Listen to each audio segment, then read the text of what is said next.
Hello students, welcome back to organise knowledge channel. और आज की जो वीडियो है उसमें हम डिस्कस करेंगे worksheet number 7 for class 10th Hindi विषय है। और ये वर्कशीट शिक्षा निदेशालय की ओर से आपके लिए 19 जुलाई 2021 के लिए शेड्यूल की गई है। सो आज की वर्कशीट में बच्चों हमें अपठित गद्यांश दिया गया है जो कि काफ़ी ईजी है। सो वर्कशीट शुरू करने से पहले बेटा प्लीज़ चैनल को सब्सक्राइब कर लीजिए। निम्नलिखित गद्यांश को ध्यानपूर्वक पढ़कर पूछे गए प्रश्नों के उत्तर लिखिए। तो आपको यहाँ पे प्रश्न दिए गए हैं जिनके उत्तर आपको लिखने हैं। व्यक्तित्व के विकास में वातावरण का महत्वपूर्ण स्थान है। तो हम सब जानते हैं वातावरण हमारे लिए बहुत बहुत ज़रूरी है, चाहे वो हमारा मानसिक विकास हो, चाहे वो हमारा शारीरिक विकास हो।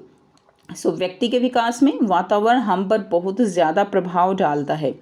वातावरण को प्राणी के अस्तित्व से पृथक नहीं किया जा सकता, यानी हम अपने आप को वातावरण जो है उससे पृथक, यानी पृथक मतलब क्या होता है, अलग। हम अपने आप को वातावरण से पृथक नहीं कर सकते, वातावरण से अलग नहीं कर सकते। ठीक है, नेक्स्ट देखिए, कुछ विचारकों के अनुसार वातावरण व्यक्ति के विकास का मुख्य कारक है। तो बिल्कुल कुछ विचारक जो है क्या कहते हैं कि वातावरण का व्यक्ति के विकास पे बहुत ज़्यादा प्रभाव पड़ता है। तो बिल्कुल प्रभाव पड़ता है। ठीक है, ज़रूर बताना कि आप इस चीज़ से एग्री हो या नहीं हो, क्योंकि हम अपने चारों तरफ बहुत सारी चीज़ें देखते हैं। एक बच्चा जो है जब उसको कुछ नहीं पता होता तो वो अपने चारों तरफ से सीखता है। व्यवहारवादी मनोवैज्ञानिकों का विचार है कि वंशक्रम स्वयं वातावरण द्वारा विकसित होता है, यानी पीढ़ी दर पीढ़ी जो विकास होता है वो वातावरण द्वारा विकसित होता है। जॉन लॉक ये मानते हैं कि जन्म के समय बालक का मस्तिष्क एक कोरी प्लेट के समान होता है जिस पर कुछ भी लिखा जा सकता है। यानी जॉन लॉक के अनुसार कि बच्चा जब जन्म लेता है तो वो एकदम कोरा होता है, कोरी स्लेट का मतलब जिस पे कुछ भी लिखा हुआ नहीं है, यानी उसके दिमाग पे कुछ भी लिखा हुआ नहीं है। जैसा हम एक बच्चे को सिखाएंगे वो बच्चा वैसा ही सीख जाता है। ये बिल्कुल उसकी तरह है जैसे कुम्हार जो है मिट्टी को आकार देता है।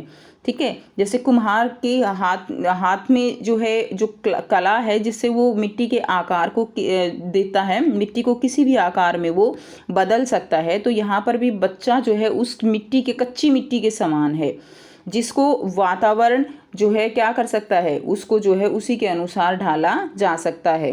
ठीक है, यानी उसके ऊपर वातावरण का प्रभाव पड़ता है। नेक्स्ट देखिए, कहने का तात्पर्य यह है कि जन्म के बाद बालक जिस प्रकार के वातावरण में रहता है उस पर उसी का प्रभाव पड़ता है। वंशानुक्रम में नवीन व्यक्तित्व की रचना करने की जो क्षमता है, यानी नवीन व्यक्तित्व यानी अपना एक नया व्यक्तित्व रचना करने की जो क्षमता है वो वातावरण में भी है। जैसे पेरेंट्स हैं, एक पीढ़ी दर पीढ़ी जो पेरेंट्स जो है वो बच्चों को सिखाते हैं, वही ताकत किसमें है, वातावरण में है, बच्चे को सिखाने में। पाश्चात्य मनोवैज्ञानिकों ने वातावरण के संबंध में अनेक अध्ययन और परीक्षण किए हैं और सिद्ध किया है कि बालक के व्यक्तित्व के प्रत्येक पहलू पर भौतिक, सामाजिक और सांस्कृतिक वातावरण का व्यापक प्रभाव पड़ा है। तो इस बात का अध्ययन जो मनोवैज्ञानिक है उन्होंने किया है कि बच्चे का जो मस्तिष्क होता है उसके ऊपर जो है भौतिक, सामाजिक और सांस्कृतिक जो वातावरण होता है उसका प्रभाव, व्यापक प्रभाव पड़ता है, यानी लार्ज स्केल का इफेक्ट बच्चे के ऊपर होता है। फ्रेंच बॉन्स का मत है कि विभिन्न प्रजातियों के शारीरिक अंतर का कारण वंशानुक्रम ना होकर वातावरण है। ठीक है, गॉर्डन का मानना है कि उचित सामाजिक और सांस्कृतिक वातावरण न मिलने पर मानसिक विकास की गति धीमी हो जाती है। तो अगर अच्छे से सामाजिक विकास, बच्चे को सांस्कृतिक वातावरण ना मिले तो बच्चे का मानसिक विकास जो है उसकी गति धीमी हो जाती है, यानी बच्चा जो मानसिक रूप से वो पूरी तरह से डेवलप नहीं होता अगर उसको उचित वातावरण नहीं मिलता। वातावरण बालक के शारीरिक, मानसिक, सामाजिक, संवेगात्मक आदि सभी पहलुओं पर प्रभाव डालता है। इसकी पुष्टि एविरॉन के जंगली बालक के उदाहरण से भी होती है। ठीक है, तो इसके बारे में भी अध्ययन किया गया है। स्टीफन्स ने कहा है कि एक बच्चा जितने अधिक समय तक उत्तम पर्यावरण में रहता है वह उतना ही अधिक इस पर्यावरण की ओर प्रवृत्त होता है। तो यानी जितना ज़्यादा बच्चा पर्यावरण में, वातावरण में बिताएगा उसका इफेक्ट जो है उस पर उतना ही ज़्यादा होता है। काफ़ी इजी है। अब हम इसके प्रश्न करेंगे। पहला प्रश्न है, उपर्युक्त अनुच्छेद में से इक प्रत्यय वाले 3 शब्द छांटिए। तो देखो बच्चों, इक प्रत्यय वाले 3 शब्द जो है यहाँ पर आपको लिखने हैं, तो आप लिख देंगे। उदाहरण दिया गया है सामाजिक, तो एक आप लिख देंगे शारीरिक, ठीक है। उसके बाद एक आप लिख देंगे सांस्कृतिक, देखिए यहाँ पे दिए हुए हैं तो आप इनमें से कर लेंगे। एक लिख देंगे आप सांस्कृतिक, एक लिख देंगे आप शारीरिक, ठीक है, एक लिख देंगे आप मानसिक। 3 शब्द आप लिख देंगे, सांस्कृतिक, शारीरिक और तीसरा क्या हो जाएगा, तीसरा हो जाएगा मानसिक। तो ये तीनों आप यहाँ पर लिख देंगे। नेक्स्ट देखिए, प्रश्न 2 है, जन्म के समय बालक का मस्तिष्क किसके समान होता है। तो जन्म के समय बालक का मस्तिष्क किसके समान होता है, तो ये यहाँ से आप लिख देंगे ये वाला, ये आपका प्रश्न 2 का उत्तर हो जाएगा। जन्म के समय बालक का मस्तिष्क एक कोरी प्लेट के समान, एक कोरी स्लेट के समान होता है, जिस पर कुछ भी लिखा जा सकता है, ठीक है। कोरी प्लेट नहीं है बच्चों, कोरी स्लेट है। कोरी स्लेट के समान होता है जिस पर कुछ भी लिखा जा सकता है। नेक्स्ट देखिए, प्रश्न 3, मानसिक विकास की गति धीमी हो जाने के पीछे क्या वजह हो सकती है। तो मानसिक विकास की गति धीमी हो जाने के पीछे क्या वजह है, उचित वातावरण ना मिलना। तो यहाँ से लिख देंगे, उचित सामाजिक और सांस्कृतिक वातावरण ना मिलने पर मानसिक विकास की गति धीमी हो जाती है। ये आपका क्वेश्चन नंबर 3 का आंसर हो जाएगा, ठीक है।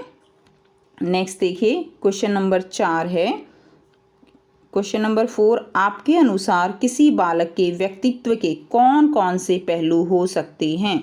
तो कौन कौन से पहलू हो सकते हैं, देखिए यहाँ से लिखेंगे शारीरिक, मानसिक, सामाजिक, संवेगात्मक आदि, ठीक है। यहाँ से यहाँ तक बस ये 4 पहलुओं के नाम लिख दीजिए।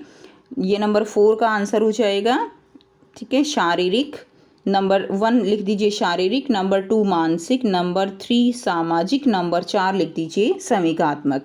तो ये 4 पहलुओं के नाम आपको लिख देने हैं क्वेश्चन नंबर 4 में। क्वेश्चन नंबर 5 है, उपर्युक्त अनुच्छेद का उपयुक्त जो है क्या उपयुक्त शीर्षक दीजिए।